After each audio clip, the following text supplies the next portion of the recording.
त्याला नॅशनल हायवेवरती त्याला पकडलं, त्याला गाडीत टाकलं, अपहरण केलं आणि अवघ्या 2-3 तासामध्ये त्याचा मृतदेह तिकडे रस्त्यावरती फेकण्यात आला. जे डोळे जाळण्यात आले. सगळ्या 7 लोकांना पकडून त्यांना फाशीची शिक्षा द्यायची आहे. संतोष देशमुख होता, त्यांनी खूप चांगलं काम केलं, एकदम चांगला व्यक्ती होता. आमच्या बीड जिल्ह्यामध्ये एक भयानक गोष्ट अध्यक्ष महोदय झाली. संतोष देशमुख नावाचा एक सरपंच दिवसा ढवळ्या त्याचा खून करण्यात आला अध्यक्ष महोदय. आणि अजूनपर्यंत त्याच्या मागचा जो मास्टर माइंड आहे तो सापडलेला नाही अध्यक्ष महोदय. वारंवार एक सदस्य म्हणून ह्याच्या तक्रारी मी करतोय. त्याचं नाव वाल्मिक कराड आहे अध्यक्ष महोदय. हा असा व्यक्ती आहे. 1-2 मिनिटं सगळे बसून घ्या. ते बोलतायत सदस्य बोलतायत, बसून घ्या. बोला मुख्यमंत्री साहेब, बोला. मुख्यमंत्री साहेब, माझी विनंती आहे आपल्याला की अशा ज्या क्रिमिनल माणसं आहेत, एक आमदार म्हणून आपल्याला एक बॉडीगार्ड भेटतो आणि एक क्रिमिनल माणसाला 2-2 बॉडीगार्ड कशी काय भेटतात, हा माझा विषय आहे अध्यक्ष महोदय. आणि त्याला ज्या गुन्ह्यामध्ये टाकले अध्यक्ष महोदय, खंडणीच्या गुन्ह्यामध्ये टाकले अध्यक्ष महोदय.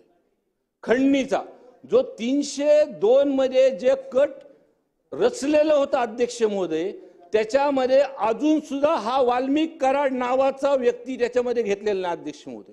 वारंवार मी हा खून झाल्यापासून मी वारंवार बोलतोय की जर या तिथं जे गुन्हेगार सापडले त्यांचे जर कॉल रेकॉर्ड आणि वाल्मिक कराडचे कॉल रेकॉर्ड जर सापडले अध्यक्ष महोदय, सीडीआर जर सापडले, तर पूर्णपणे जो काही खून झाला अध्यक्ष महोदय तो आपल्या समोर येईल.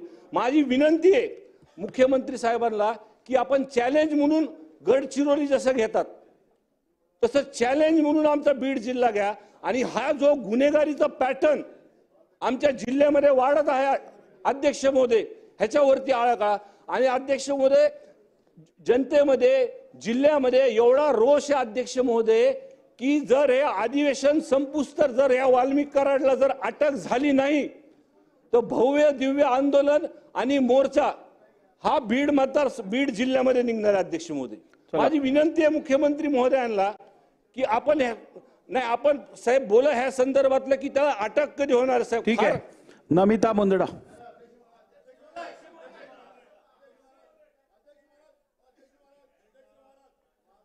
हा प्रश्न हा माझ्या मतदारसंघातल्या मसाजोग या गावाबद्दल आहे. संतोष देशमुख हे 2 वेळा सरपंच म्हणून. एक मिनिट. क्षीरसागरजींनी जो मुद्दा उपस्थित केला आता अध्यक्ष महाराज औचित्याच्या माध्यमातून दिला, पण त्यांनी गंभीर बाब आत्ताच्या याच्यामध्ये झालेली घटना त्यांनी सांगितलेली आहे. जुनी घटना नाही अध्यक्ष महाराज. हा वाल्मिकी कराड नावाचा जो गुंड माणूस आहे तो अध्यक्ष महाराज, आणि परभणीची घटना आपल्याला नाही बोलू द्यायचं अध्यक्ष महाराज, आपला अधिकार आहे अध्यक्ष महाराज, पण आम्ही परभणी आणि बीडच्या घटनेचा निषेध करून सरकार त्याला गंभीर नाही म्हणून आम्ही बायकॉट करतो अध्यक्ष महाराज. नमिता मुंदडा. नक्की.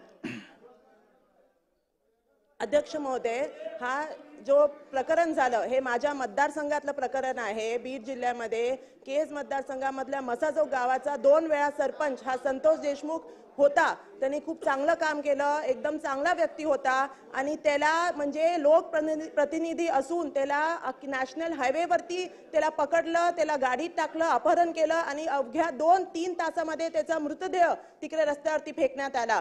म्हणजे एवढं हॉरेबल परिस्थिती तुम्हाला काय सांगू. त्याचे डोळे जाळण्यात आले, त्याचे सगळं एवढं पकडून त्याला मारलेलं आहे. आणि अध्यक्ष महोदय, द इम्पॉर्टंट थिंग इज 9 डिसेंबरला ही हत्या झाली. आज 17 डिसेंबर आहे, 8 दिवस झाले.